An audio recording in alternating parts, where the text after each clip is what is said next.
ये है अशोक सम्राट, अशोक मगध का चक्रवर्ती सम्राट, जिसकी कहानी हम आपको सुना रहे थे। मगध सम्राट अशोक। कलिंगराज, आपको मालूम नहीं, ये चंडाशोक की तलवार, ये चंडाशोक की तलवार जब सबर में वार करती है तो आपको मालूम होना चाहिए कि मौत भी खड़े होकर वहां इंतजार करती है। कलिंगराज, ये चंडाशोक के लिए रक्तपात कोई नवीन चीज नहीं है। कलिंगराज,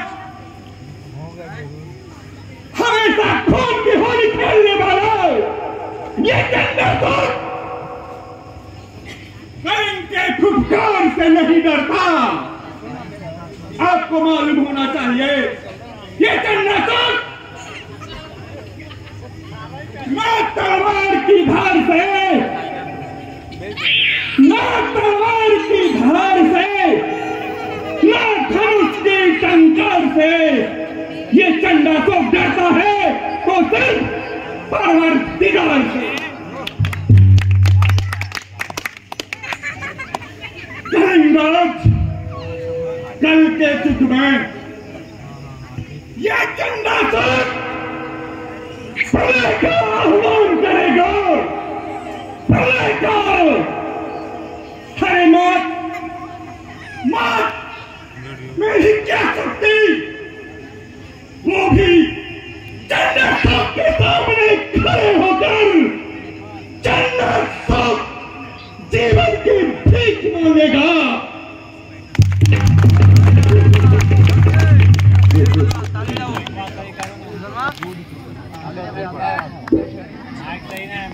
ये है बीताशोक। अशोक के भाई हैं। अभी आपने अशोक को देखा, पुराणपुरुष है, सम्राट है। उनका ये दूसरा भाई बौल बिच्छू है। इसने मान लिया है, इसने जान लिया है अपने जीवन के लक्ष्य को। तो आप लिखिए बीताशोक। भला किसी का कर न सको तो बुरा किसी का मत करना, दुष्ट नहीं बन सकते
तो विजय केतु अशोक के सेनापति, यानी कि मगध साम्राज्य के सेनापति।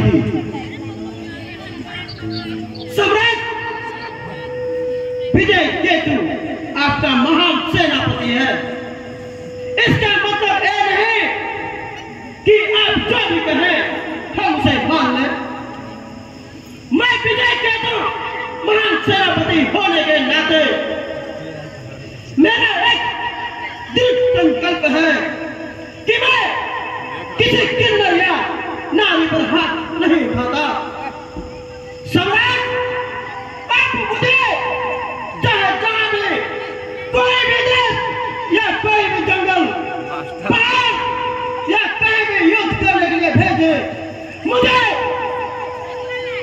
खड़ा मंजूर है, लेकिन मुझे कोई ऐसा काम करने के लिए ना बोले कि जिससे मेरा संकल्प टूट जाए। सम्राट, मैं सर कटाना जानते हैं, छुपाना नहीं।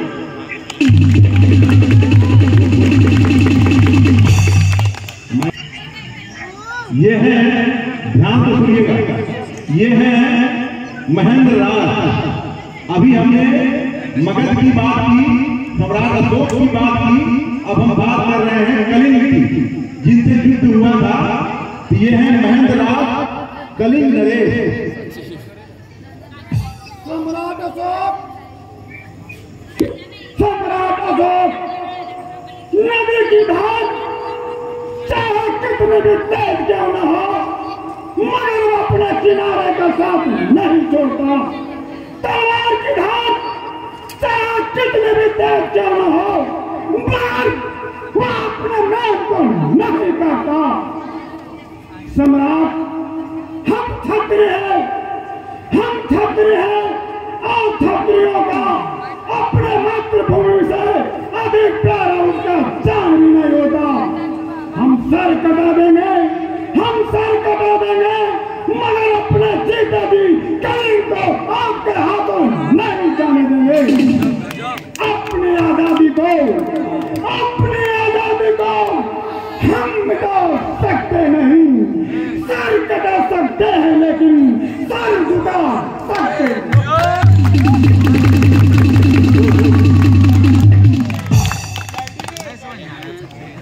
बहुत बढ़िया। ये है देवेंद्र, ध्यान से सुनेंगे, ये है देवेंद्र महेंद्र के पुत्र। अभी महेंद्र से आपको हम मिलवा चुके हैं, कलिंग के नरेश थे, उनके ये पुत्र हैं, यानी कलिंग के राजकुमार देवेंद्र।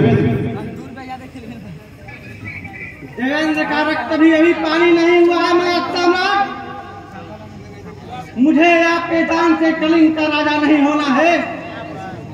यदि हो सका तो फिर एक युद्ध होगा। यदि मेरे तलवार में धार और कलेजे में आंधी जैसा साहस होगा तो मैं अपना खोया हुआ राज्य बलपूर्वक आपसे छीन लूंगा। मैं प्रलय का दृश्य उपस्थित करूंगा, मैं प्रलय का दृश्य उपस्थित करूंगा। ऐसा युद्ध करूंगा, ऐसा युद्ध करूंगा जहां विध्वंस की सृष्टि और सृष्टि का विध्वंस होगा। अपमान है यह कलिंग का, अपमान है यह कलिंग का जो हो न पाएगा।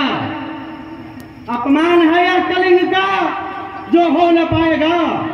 यह रक्त है एक वीर का, यह रक्त है एक वीर का जो रंग लाएगा। यह जब भी बहेगा, यह जब भी बहेगा अपनी आन के लिए, यह अपनी मातृभूमि की शान के लिए।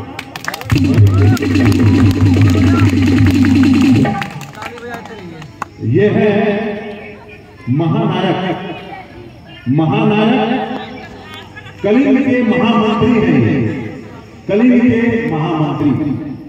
महानायक को किसी का भय नहीं है सम्राट।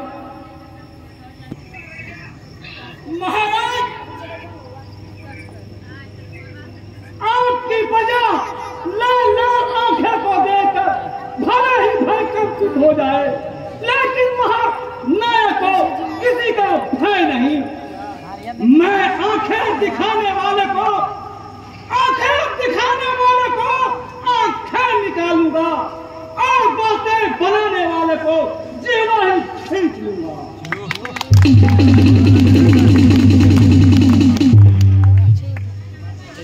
एक बहुत बिच्छू है, इनका नाम है ऊंट। इतिहासों में ऐसी कहानियां मिलती हैं, खास करके श्रीलंकाई जो स्रोत हैं, उनका कहना है दीप बंद महावंश का कि जब सम्राट अशोक ने बौद्ध धर्म स्वीकार किया तो उन्हें दीक्षा देने के लिए उपगुप्त नामक एक बौद्ध भिक्षु आए थे। ये है वही बौद्ध भिक्षु। सम्राट अशोक, यदि आपको शांति चाहिए तो तुम्हें बौद्ध धर्म की दीक्षा लेनी पड़ेगी। तो बोलिए, बुद्धं शरणं गच्छामि, संघं शरणं गच्छामि, धर्मं शरणं गच्छामि।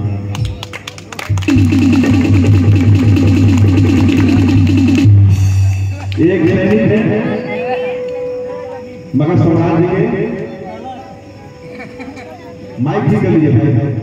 अरे मूर्ख, अगर हाथ में इतनी दम है तो आके सामना करो। ये दूसरे सैनिक जा रहे हैं, सैनिक का हौसला बढ़ाइए।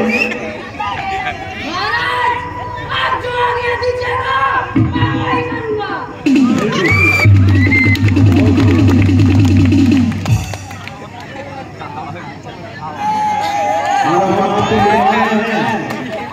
मगध साम्राज्य की यानी सम्राट अशोक की महारानी तिष्ठरक्षिता, यह है तिष्ठरक्षिता मगध साम्राज्य की रामराम जी। तुमने तो मेरी प्रार्थना स्वीकार कर ली प्रभा, तुमने मेरी प्रार्थना स्वीकार कर उजड़े हुए दुनिया को बता दिया। मैं तुम्हारा उपकार कभी नहीं भूलूंगी प्रभा, कभी नहीं भूलूंगी, कभी नहीं।